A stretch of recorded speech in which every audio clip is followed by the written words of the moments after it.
Jesus,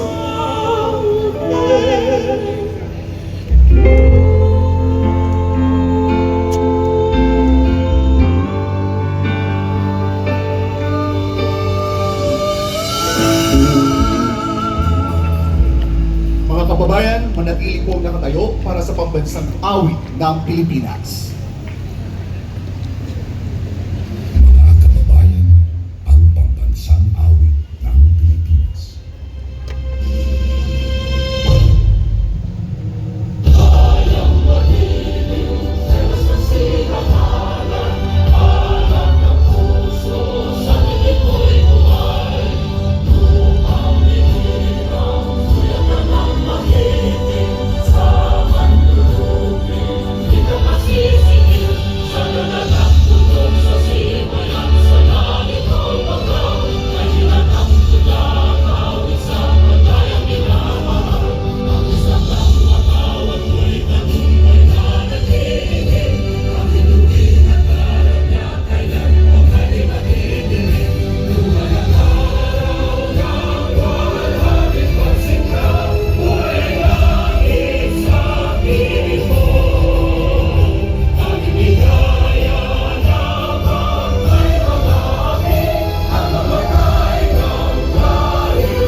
Isang malakas na palakpak para sa mahal nating Pilipinas!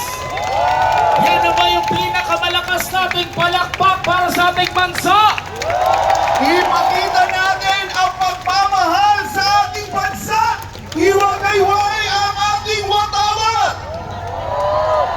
Ang mga Pilipino ay nagkakaisa sa hapong ito para manalangin sa ating makapangyarihang Ama, para sa ating Tatay Digong.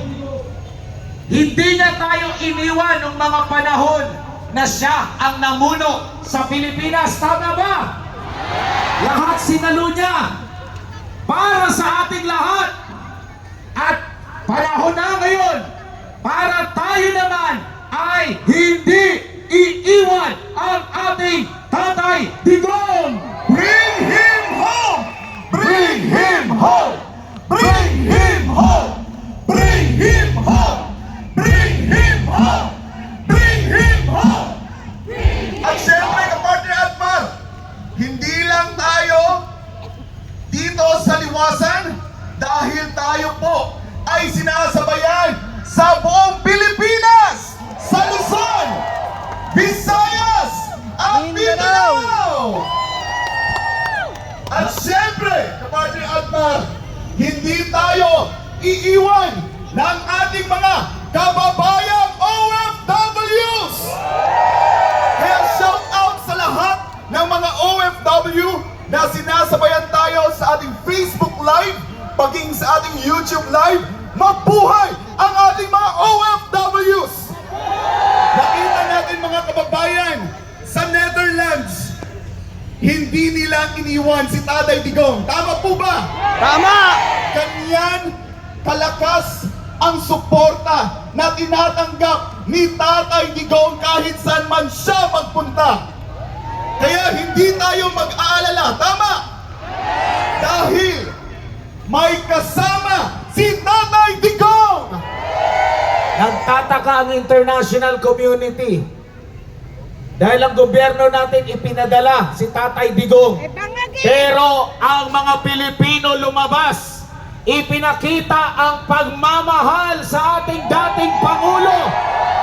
Nagtataka sila kung bakit ipinadala sa banyagang bansa ang ating Pangulo na nagdulot ng magandang epekto sa bawat Pilipino.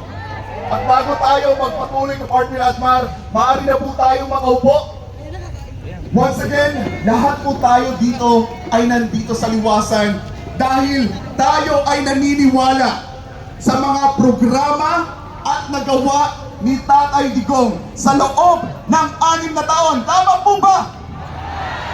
Ang bawat sa atin, isa sa atin, merong kanya-kanyang testimonya kung bakit niya gusto si Tatay Digong. Kasi kung totoo pang kriminal si Tatay Digong, Hindi magkakaisa ang mga Pilipino ngayon, tama? At nakikita ko kapartner Admar, punong-puno ang liwasan.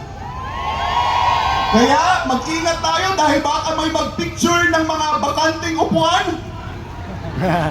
Siguraduhin natin, ipakita natin ang ating lakas at ang ating suporta kay Tatay Digong. Tatanungin natin kapartner Admar, kailan kayo naramdaman ninyo mas safe kayo sa Pilipinas? Kailan? Parang ang hina. Anong administrasyon? Duterte! Duterte! Duterte! Duterte!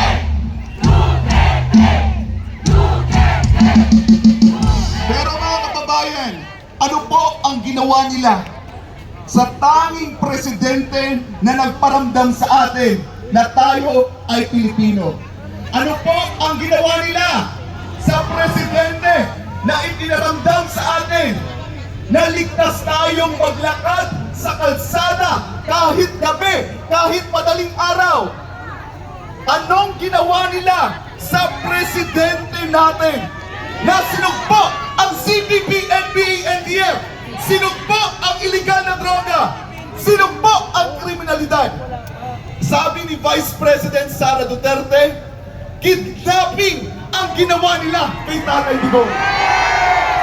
Kaya nung panahon na si Tatay Digong ay tumayo para sa bawat isa sa atin, sino po ang tatayo ngayon para kay Tatay Digong? Sino ang tatayo para kay Tatay Digong? Siya sa loob ng 6 na taon, tumayo siya para sa bansang Pilipinas. Panahon naman natin ngayon na tumayo para kay Tatay Digong at para sa Pilipinas. Kaya ang sigaw ng taong bayan, bring him home! Bring him home! Bring him home! Bring him home! Bring him home! Bring him home! Bring him home! Lahat po tayo nasaktan sa gariwa nila kay Tatay Digong. Tama po ba? Sino ang hindi nakatulog dito? Lahat nag-abang. Binabalita nila na legal daw. With papeles daw yung paghuli nila kay Tatay Digong. Pero naniniwala pa tayo doon? Hindi. Dahil illegal. Kidnapping ang ginawa nila, mga kababayan. Balik tanaw tayo sa panahon na namuno si dating Pangulong Rodrigo Duterte. Kinumpay natin ang lahat ng kanyang mga pahayag doon kung gaano niya ipinamalas ang kanyang pagmamahal sa bansa. Itoon niyo po ang inyong mga mata at atensyon dito po sa ating LED wall, sa lahat ng mga nanonood sa atin ngayon sa inyong mga cellphone, mga desktop, laptop, tablet, at panoorin natin, magbalik tanaw tayo noong panahon ni President Rodrigo Duterte.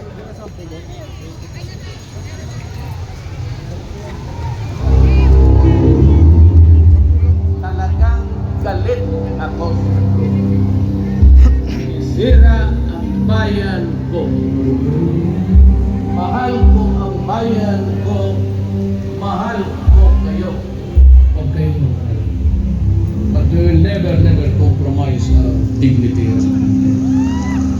Your concern is human rights. Mine is human life. More on the government. We have to destroy, not really fight, but destroy the Communist Party. I am very happy. Alam mo bakit? Sabi ko, without declaring martial law, I dismantle the oligarchy that control the economy. We will make a few years the golden age of infrastructure in the Philippines. In other words, we are going to build and build. Gone are the days when the Philippines decides and acts in the shadows of the great We may need your help, but we will not do it at the expense of the dignity of the Philippines. I am a Filipino. If I am accused, it must be within the jurisdiction of the Philippines. If I am tried, it should be before a Filipino judge. And ang prosecutor must be a Filipino like me. I am not a Filipino for nothing. Kasi ganito lang kami kapobre. Do not with our dignity.